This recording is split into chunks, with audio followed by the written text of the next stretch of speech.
everybody. Oh my gosh, it's so good to be back. I cannot believe it. I kid you not, the day before, Ann had texted me to say that we were back at D Piazza's. I was talking to a friend, and we were just saying how much we missed it here. D Piazza is such a great venue, especially for storytelling, you know. It's such great energy and positive vibes. Where's Willie Nelson at?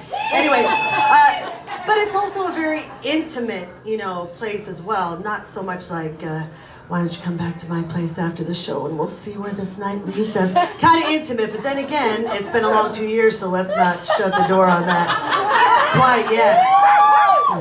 But anyway, I think we've all had loss and hardships and difficult times, but there's also been really good times as well. And for me, one of the best things that ever happened in my life happened during this pandemic, and that is I became a grandma. Yes.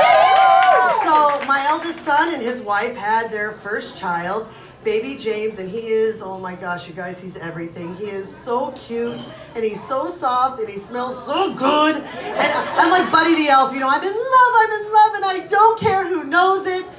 Being a grandparent is everything they say that it is. It is absolutely wonderful.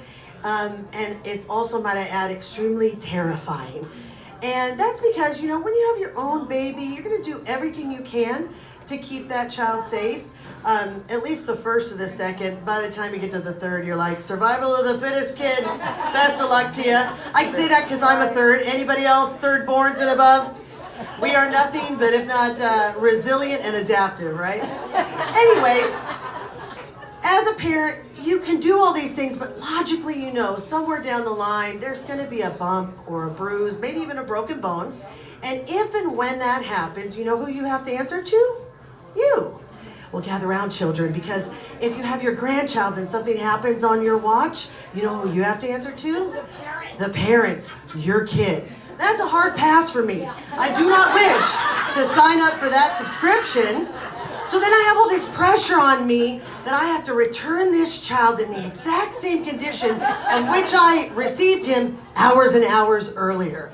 You know, and I haven't had a baby since I was, not since I was 18, for 18 years, certainly not in my home. And don't get me wrong, it's not like my house is, you know, strewn with broken glass and crack pipes everywhere. That's only on Friday nights. But I do have furniture and floors and that pesky thing called gravity, and that's a lot for a 10-month-old to overcome, you know? But I'm telling you, I think my grandkid knows that I stress out about it, and I think he likes it. I think it's like blood in the water, like a shark, like he's a baby shark, do-do-do-do-do. He smells fear, do-do-do-do-do, and he likes it, do-do-do-do-do, baby shark. That's for you. Anyway, now, why would I say such a thing about my sweet grandbaby? Well, because that child can be sitting in the middle of my living room playing with toys, nothing dangerous around him whatsoever. I blink, and he has magically teleported himself and his sweet, soft, fuzzy little noggin to be sitting right up against the edge of the coffee table. And that's where he kind of looks over at me with a little twinkle in his eye, and he's like, Granny, it's about to go down. And then he's like, commence rocking.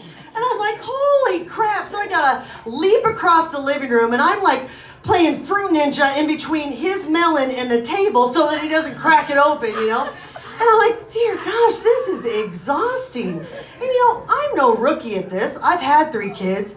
In fact, this child's dad was the kid that was perpetually saying, Mom, watch this, you know, as he's jumping out of trees, doing, you know, jumps off roofs into pools, bashing helmets in football, playing rugby and cracking his head open, boxing. Hell, I sat in the audience while my child was in an octagon in an MMA fight, fighting a man with a face tattoo and an I'm gonna eat your children attitude. And I'm like, well, yeah, this seems about right. You enjoying this? Totally resigned to the fact, cool as a cucumber. But let me tell you, that does not transfer to your grandchild. I'm like a first-time mom with a newborn child that's like a piece of fine china, and it can never get a chip in it, ever. And I realize this is unrealistic expectations. I also realize this is a microcosm of life in and of itself, right? And that is to be in the moment, to enjoy it, and not let the fear of what might happen poop all over the parade, you know? And I promise you, I work on that every day. I know these moments are fleeting, and he's different every single time I see him. But I will ask for your thoughts and prayers because he's starting to let go of things and starting to get ready to walk, which opens up a whole nother can of possible injury worms.